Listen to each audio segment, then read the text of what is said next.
사와디 크라프탄 여러분 안녕하십니까? 태국어 맛집, 태국어 멋집 피무쌤 채널의 피무입니다. 네, 그동안 잘 지내셨습니까? 자, 오늘 6강은요 37, 38페이지 이렇게 두 페이지를 한번 해볼까 하는데요. 자, 일단 37페이지 한번 펼쳐보시면 이렇게 한글 내용하고 그리고 표가 하나 보이실 겁니다.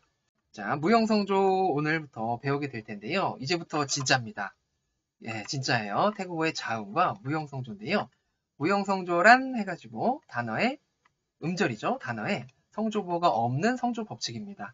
그러다 보니까 우리가 어떤 단어를 봤을 때 이게 몇 성이지 하고 결정을 해야 되는데 그 결정을 이런 어떤 법칙을 통해서 또는 원칙을 통해서 우리가 알 수 있다라는 거고요. 그 표가 사실 이게 전부입니다. 또 이 표에 나와 있는 공식은 이게 전부예요. 공식은. 그래서 일단 공식만 먼저 전반적으로 말씀드리고 나중에 이해를 시켜드리고 또 발음도 같이 한번 해볼 텐데요.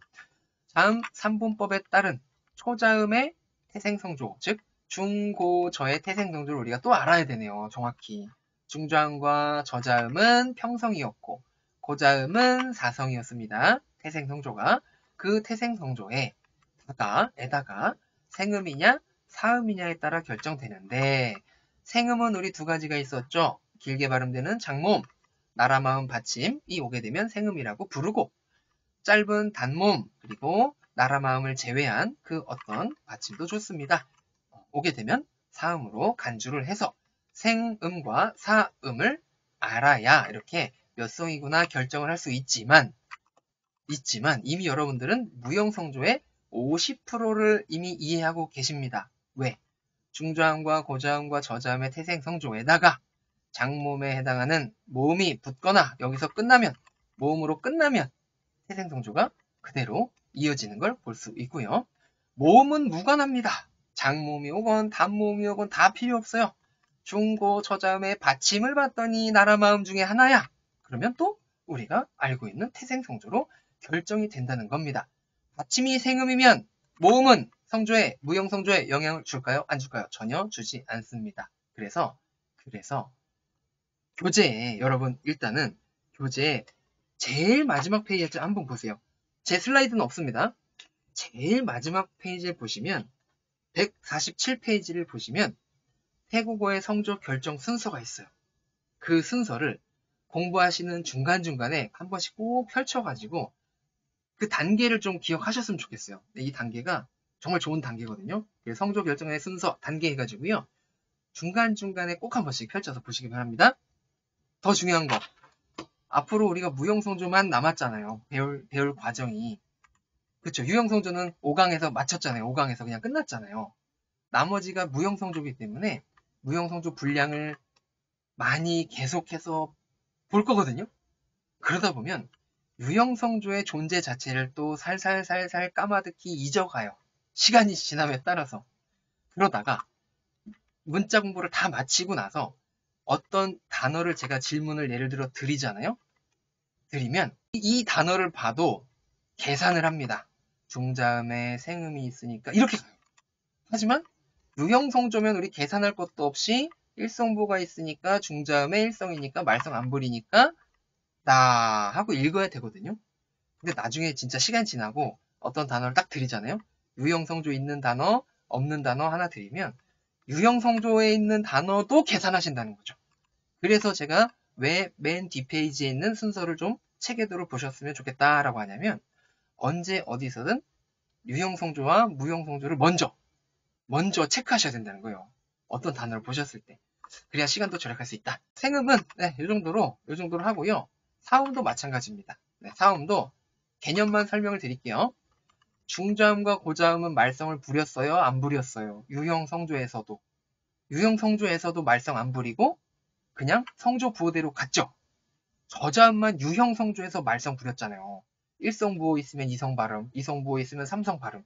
그런데 무형성조에서도 말성을 부린다라고 했던 게 또 나옵니다. 왜냐하면 중자음과 고자음에 단모음으로 끝났어. 음절이. 단모음으로 끝났어. 이때는 중자음도 일성이고요. 고자음도 일성입니다. 더 중요한 거는 생음일 때 평성과 사성이 등장을 했기 때문에 사음일 때는 평성과 사성이 절대로 나올 수가 없다는 거죠. 반대이기 때문에. 그래서 요 평성과 사성에 남은 성조가 몇 성이죠? 1성, 2성, 3성이 남았잖아요. 요게 남은 거잖아요. 생음에서 뺐으니까. 그러면 사음일 때 1성과 2성과 3성이 등장하겠구나 라고 아시면 되는 겁니다.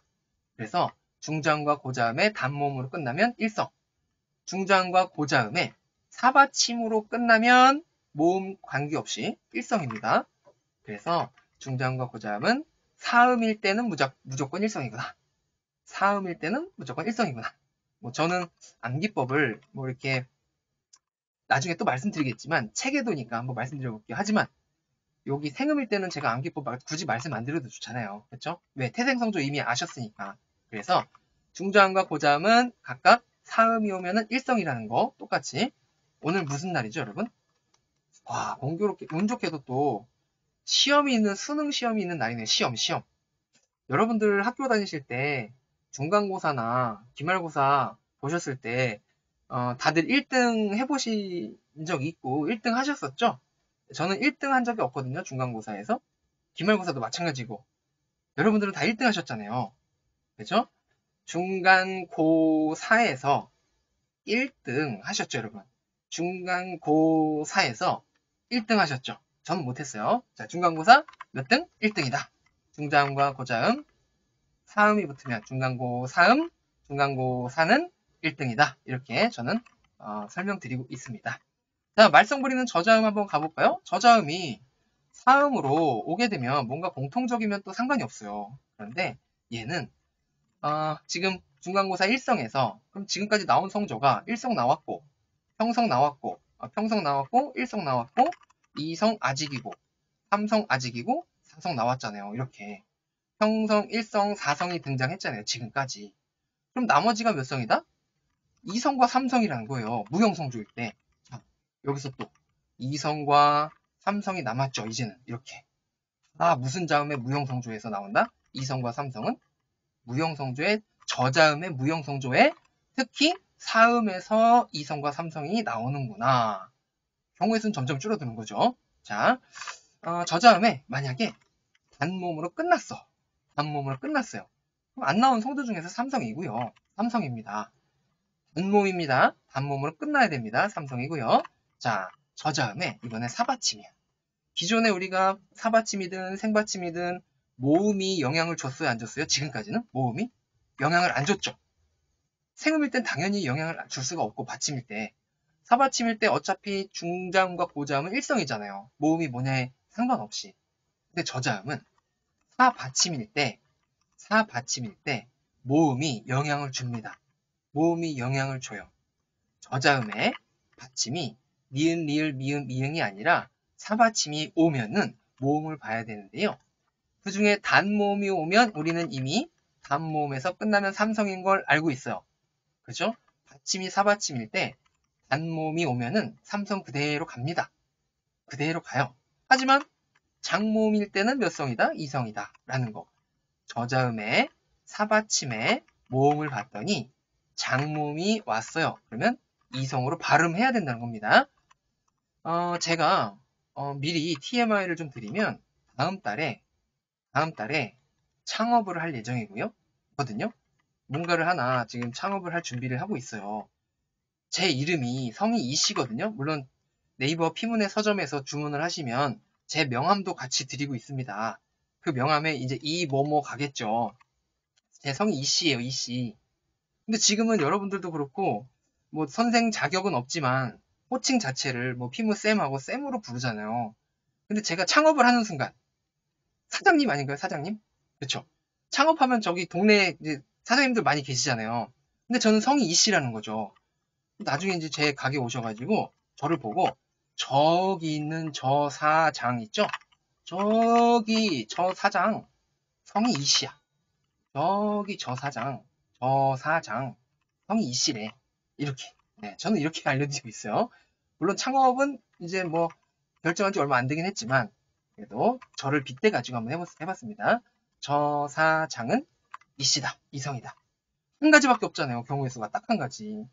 그 5개의 발음에 해당하는 성조 평 1, 2, 3, 4성 중에 2성의 발음이 되는 경우는 딱 한 가지밖에 없다. 경우의 수가. 언제죠? 저 사장님이 성이 이씨일 때. 저 사장이 성이 이씨일 때만 이성입니다. 되셨나요? 이런 식으로 개념만 지금 잡아드렸으니까 제가 초반에 설명을 많이 드리고 이렇게 예문을 좀 드려가지고 좀 말씀드리면 나중에 가서 또 조금 더 저는 빠르게 진도를 나갈 수 있겠죠. 저번에 설명드렸으니까 넘어갈게요 하고요. 자, 페이지 이어서 네, 38페이지 한번 보실까요, 여러분? 네, 38페이지.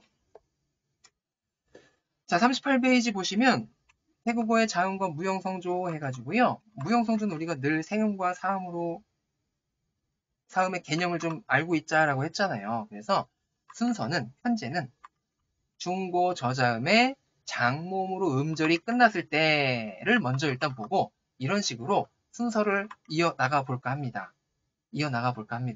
아직 모음은 배우지 못했지만 우리가 예를 들어서 지금까지 봤던 모음이 뭐가 있죠? 장모음이 두 개 있었잖아요. 두 개. 하나는 아 있었고 또 하나 고자음에서 본 것 같은데 이 있었잖아요. 이 두 개의 장모음은 적어도 이미 여러분들 알고 계시잖아요. 이제는 발음이 장모음이구나, 아구나, 이구나 눈치채시잖아요.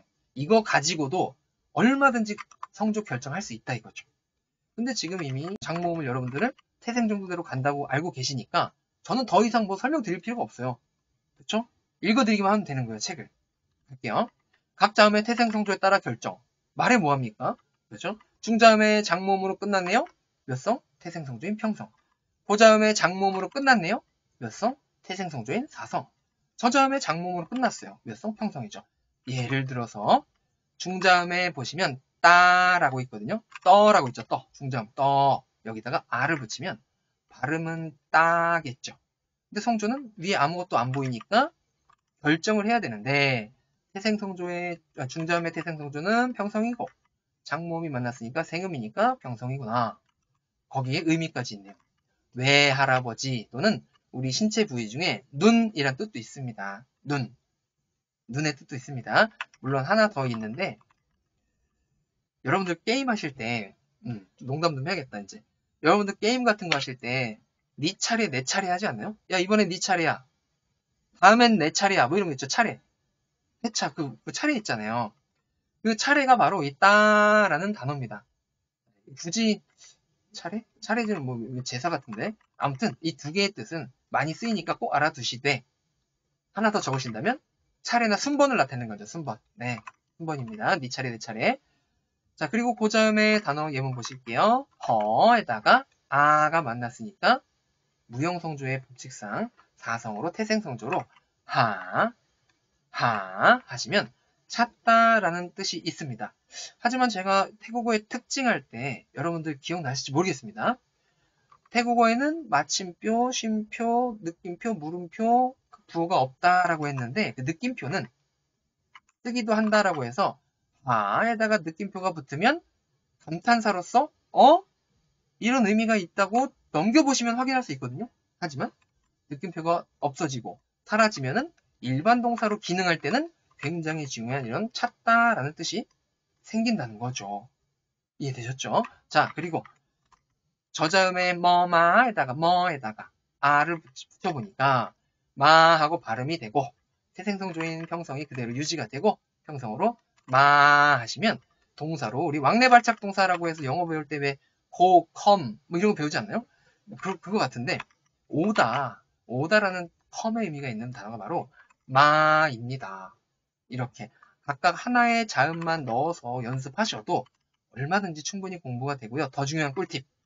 태국어에는 격조사가 없기 때문에 단어 배열하면 문장을 만들 수 있습니다. 이미 우리는 어디서 경험을 해봤죠? 유형성조에서 해봤잖아요. 야 하고 와 하고 차 기억나시나요? 야와 차 하시면 할머니가 뭐 늦는다고 하시더라. 뭐 이런 식으로 회화는 되는데 무형성조에서도 이렇게 지금 직접적으로 제가 드린 예문을 놓고 만들어 본다면 사람 있죠? 동사 있죠? 동사 있죠? 그렇죠? 그런데 따하고 할아버지가 마하고 동사로 오셨다. 할아버지가 오셨다는 문장이 된다는 거죠. 라는 주격조사가 태국어에는 없으니까 가능한 겁니다.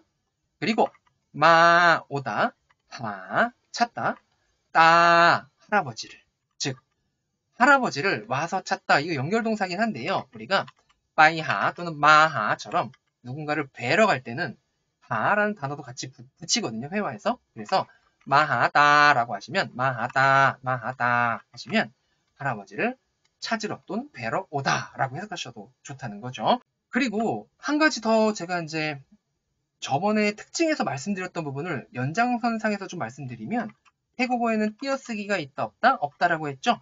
문장 내에서의 띄어쓰기가 없는 겁니다. 그래서 이렇게 보면은 지금은 아라는 모음만 써가지고 여러분들이 구분하기가 쉬우실 텐데 나중에 여러 가지 모음들이 전후 좌우에만 오게 되면 끊어읽기가 쉽지 않거든요. 단어를.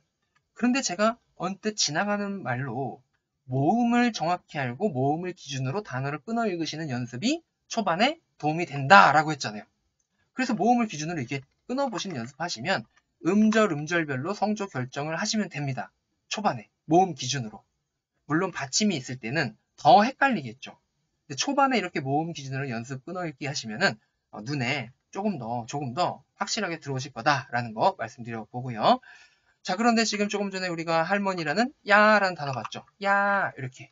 그럼 여기다가 따 대신에 아니면 지금 따마라고 돼 있는데 야를 넣어가지고 야마 하면은 할머니가 오셨다가 되겠죠. 따 대신에 또는 주어 자리에 오른쪽에 지금 동사로 시작하잖아요. 얘는.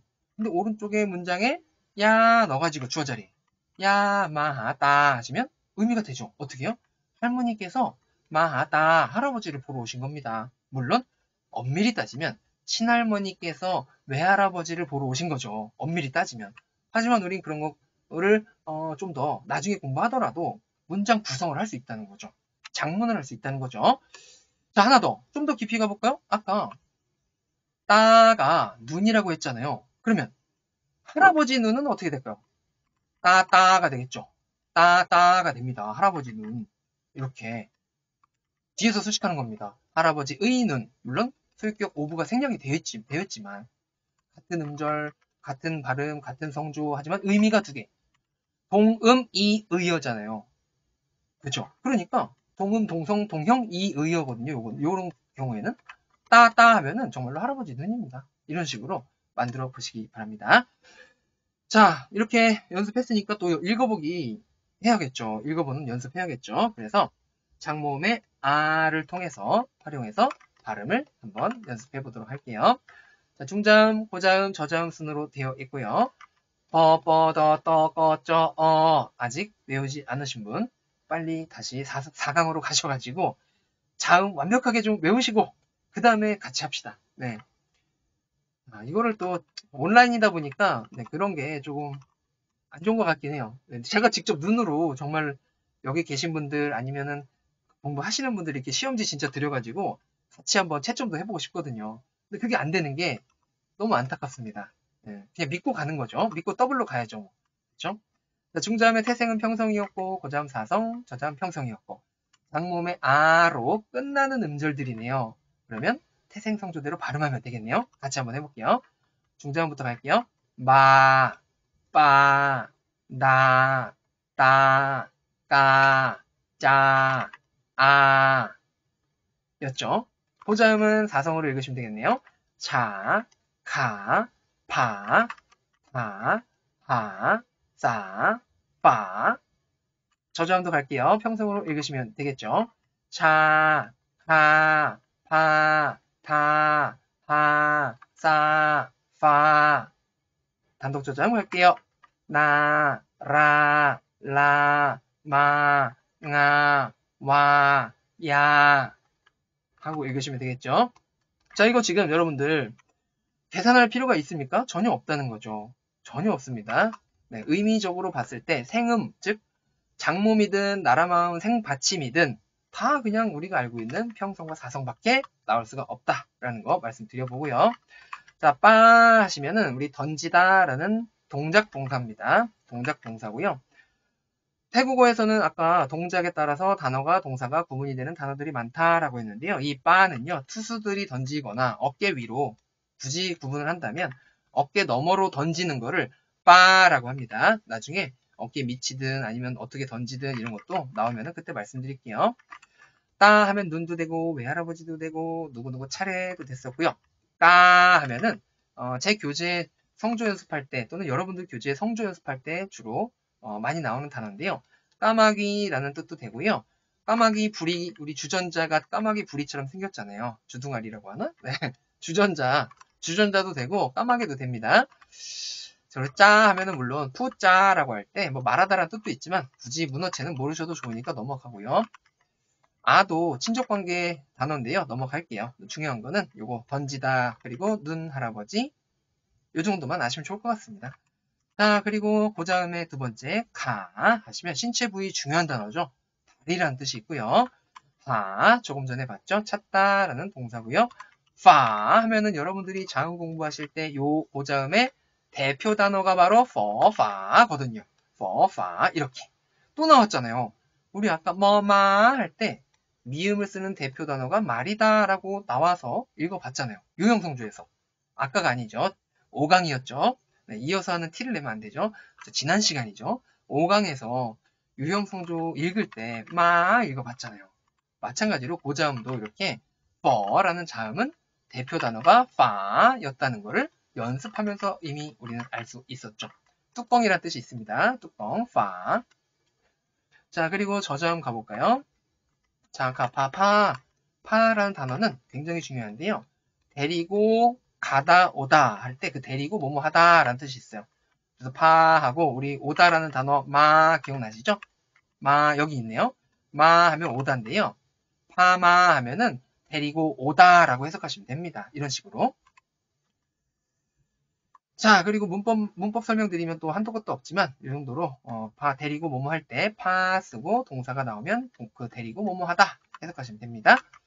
타라고 평성으로 하시면 우리 페인트 칠하거나 그 칠하다라는 뜻이 있습니다. 바르다. 그죠? 뭔가를 바르거나 칠할 때 타라고 하고요.